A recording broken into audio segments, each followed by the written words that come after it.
ଆଜ୍ଞା ଆମେ ଦେଖିବା ଆଜି ଆପଣ ମାନେ ପୂର୍ଣ୍ଣ ସଂଖ୍ୟାରେ ନାଗରିକ ମଞ୍ଚ ଯେଉଁ ଭୁବନେଶ୍ୱର ନାଗରିକ ମଞ୍ଚ ଆନ୍ଦୋଳନକୁ ଆସୁଛନ୍ତି ତ କୋଉ ଦାବି ନେଇକି ଆପଣ ସରକାରଙ୍କ ପାଖରେ ଆଜି ଗୋଟେ ଆନ୍ଦୋଳନ କରୁଛନ୍ତି?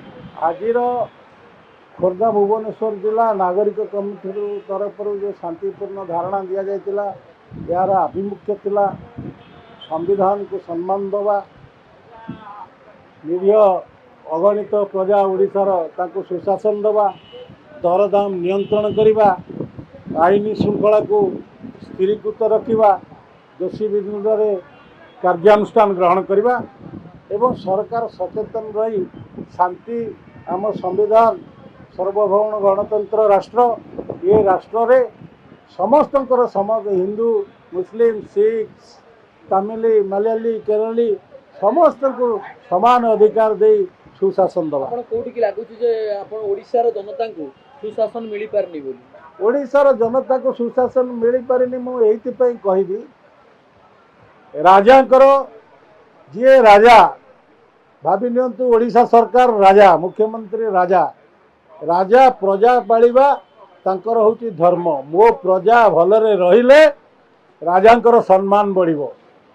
ଆଜି ସୁଶାସନ ସେ ଏଇଥିପାଇଁ ଦେଇପାରିନାହାନ୍ତି, ମୁଁ ଆପଣମାନଙ୍କ ଜରିଆରେ ଜନସାଧାରଣଙ୍କୁ ସଚେତନ କରାଇବା ପାଇଁ, ଜନସାଧାରଣଙ୍କ ପାଖରେ ସରକାରଙ୍କ ପାଖରେ ଏ ଖବର ପହଞ୍ଚାଇବା ପାଇଁ ମୁଁ ଆଜି ମତ ରଖୁଛି।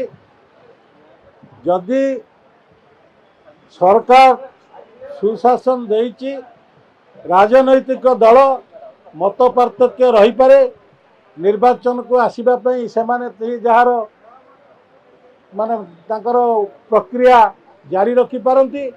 ନିର୍ବାଚନ ଜିତିଲା ପରେ, ସରକାର ସ୍ଥାପନ ହେଲା ପରେ ଓଡ଼ିଶାର 4.5 କୋଟି ଜନତା ସରକାରଙ୍କର କର୍ତ୍ତବ୍ୟ, ଏଠି ଦଳ ନାହିଁ ମତ ନାହିଁ, ସୁଶାସନ। ରାଜନୈତିକ ଦଳ ଗଣତନ୍ତ୍ର ପଦ୍ଧତିରେ ରାଜନୈତିକ ପ୍ରକ୍ରିୟା ବଜାୟ ରଖିବା ପାଇଁ, ଶାସନକୁ ଆସିବା ପାଇଁ, ସୁଶାସନ ଦେବା ପାଇଁ ଗଣତନ୍ତ୍ର ପଦ୍ଧତିରେ ଆନ୍ଦୋଳନାତ୍ମକ ପ୍ରଥା ଗ୍ରହଣ କରିବା ଉଚିତ। ଯଦି ମୋହନ ମାଝୀ ସରକାର ଆସିଲା ପରେ ବିଜେପି ଯୁବ ମୋର୍ଚ୍ଚାର ସଂଘବଦ୍ଧ ଭାବେ କର୍ମୀମାନେ ଆସି ଓଡ଼ିଶାର ମନ୍ଦିର କଂଗ୍ରେସ ଭବନ, କଂଗ୍ରେସ ପରିବାର ମନ୍ଦିର, କଂଗ୍ରେସ ମନ୍ଦିର ଉପରେ ଆସି ମନ୍ଦିର ଭିତରେ ପଶି ଲୋକସଭାର ମହାମାନ୍ୟ ବିରୋଧୀ ଦଳ ନେତା ଯାହାକୁ ସଂସଦ ସମ୍ମାନ ଦେଉଛି, ପ୍ରଧାନମନ୍ତ୍ରୀ ସମ୍ମାନ ଦେଉଛନ୍ତି, ତାଙ୍କୁ ପାଛୋଟି ନେଇ ତାଙ୍କ ସିଟ୍ରେ ବସାଉଛନ୍ତି। ବିଜେପିର କର୍ମୀମାନେ ଏ ଯେଉଁ ହୀନ କୁକାର୍ଯ୍ୟ କଲେ, ମୁଁ ଏହାକୁ ନିନ୍ଦା କରୁଛି। ଏଥିରୁ ଜଣାପଡ଼ୁଛି ବିଜେପି ସରକାର ଶାସନ ଗାଦିରେ ବସିଲା ପରେ ଆଇନ ଶୃଙ୍ଖଳା ବିପର୍ଯ୍ୟସ୍ତ ହୋଇଛି, ହିଂସାତ୍ମକ ପନ୍ଥା ଅବଲମ୍ବନ କରିବା ପାଇଁ ପ୍ରୟାସ ଜାରି ଆରମ୍ଭ କରିଛି। ଉଦାହରଣ ସ୍ୱରୂପ ଏଠି ଟେକାପଥର ମାଡ଼ କଲେ, ଗୋବର ମାଡ଼ କଲେ, ରାହୁଲ ଗାନ୍ଧୀଙ୍କ ଫଟୋ ଚିତ୍ର ଚିରିଲେ। ଯଦି ସେଇଦିନ କଂଗ୍ରେସ ଭବନରେ ତାଙ୍କରି ଭଳି କଂଗ୍ରେସର କର୍ମୀମାନେ ଥାନ୍ତେ, ଏଠି ହିଂସା ସୃଷ୍ଟି ହୋଇଥାନ୍ତା। ଆମେ ତ ଦେଖିଲୁ କଂଗ୍ରେସର 5 ରୁ 10 ଜଣ ଯୋଉ ଯେତିକି କର୍ମୀ ଥିଲେ ସେ ବାଡେଇକି ତଡ଼ିଦେଲେ ପୁରା 200 ଲୋକଙ୍କୁ। ଭୁଲ କଥା, କଂଗ୍ରେସର କର୍ମୀମାନେ ବାଡ଼େଇ ନାହାନ୍ତି। କଂଗ୍ରେସର କର୍ମୀମାନେ ଯେତେବେଳେ ତାଙ୍କ ଉପରେ ଟେକାପତ୍ର ପ୍ରତିବାଦ କରିଛନ୍ତି, 5 ଜଣ ଯୋଉଠି ସେଠି 300 ଲୋକ, ସିଏ କ'ଣ ବାଡ଼େଇକି ତଡ଼ିବେ? ଏଇଟା ସବୁ ଭୁଲ ଜିନିଷ।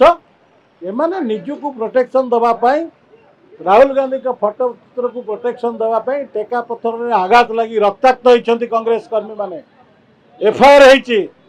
କଂଗ୍ରେସ ଦଳ ନିଷ୍ପତ୍ତି ନେଲା, ଯୁବ କଂଗ୍ରେସ, ଛାତ୍ର କଂଗ୍ରେସ ଓ ରାଜ୍ୟ କଂଗ୍ରେସ, ଆମେ ହିଂସା କରିବା ନାହିଁ। କଂଗ୍ରେସ ଦଳ ଅହିଂସାକୁ ପାଥେୟ କରି ଶାସନ ଗାଦିରେ ବସିଛି ଏବଂ ସୁଶାସନ ଲୋକଙ୍କୁ ଦେବା ପାଇଁ ପ୍ରୟାସ ଜାରି ରଖିଛି। ତେଣୁ ଗଣତନ୍ତ୍ର ପଦ୍ଧତିରେ ଡିସିପିଙ୍କ ପାଖରେ ଅଭିଯୋଗ କରାହେଲା। ତା ପରବର୍ତ୍ତୀ ସମୟରେ ଆମର ସିପିଙ୍କ ଅଫିସରେ ଦାବିପତ୍ର ଦେଲୁ। ଯେଉଁମାନେ ଆଇନକୁ ହାତକୁ ନେଇଛନ୍ତି ତାଙ୍କ ବିରୁଦ୍ଧରେ କାର୍ଯ୍ୟାନୁଷ୍ଠାନ ଗ୍ରହଣ କରାଯାଉ।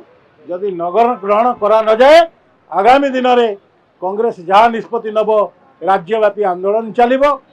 ଉଦାହରଣ ସ୍ୱରୂପ ଯେଉଁ ପୋଲିସ ସୁରକ୍ଷା କର୍ମୀମାନେ ଜନସାଧାରଣଙ୍କୁ ସୁରକ୍ଷା ଦେଉଛନ୍ତି, ଦୁର୍ବୃତ୍ତ କ୍ରିମିନାଲକୁ ଦମନ କରୁଛନ୍ତି, ରାଜଭବନରେ ଜଣେ ଅଣଓଡ଼ିଆ ରାଜ୍ୟପାଳ, ତାଙ୍କ ପୁଅ जो ओडिया अस्मिता कथा कहउछंती ओडिया अस्मिता कथा कही सरकार को आसीछंती ओडिया अस्मिता को सम्मान देवा परिवर्ते जड़े ओडिया ऑफिसर को राजभवन भितर गवर्नर पुओ बाड़ेले ये प्रशासन नीरव सरकार नीरव किंतु से पुलिस ऑफिसर ये बदली कर दिगला विरुद्ध में दृढ़ कार्यानुष्ठान ग्रहण करागला नहीं।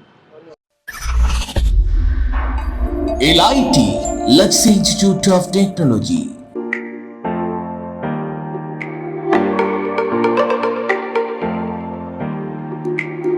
LIT provide a graduation course BCA, BSc Computer Science, BSc ITM and BSc Data Science in Bhubaneswar. Contact number 067425444690. LIT Luxury Institute of Technology.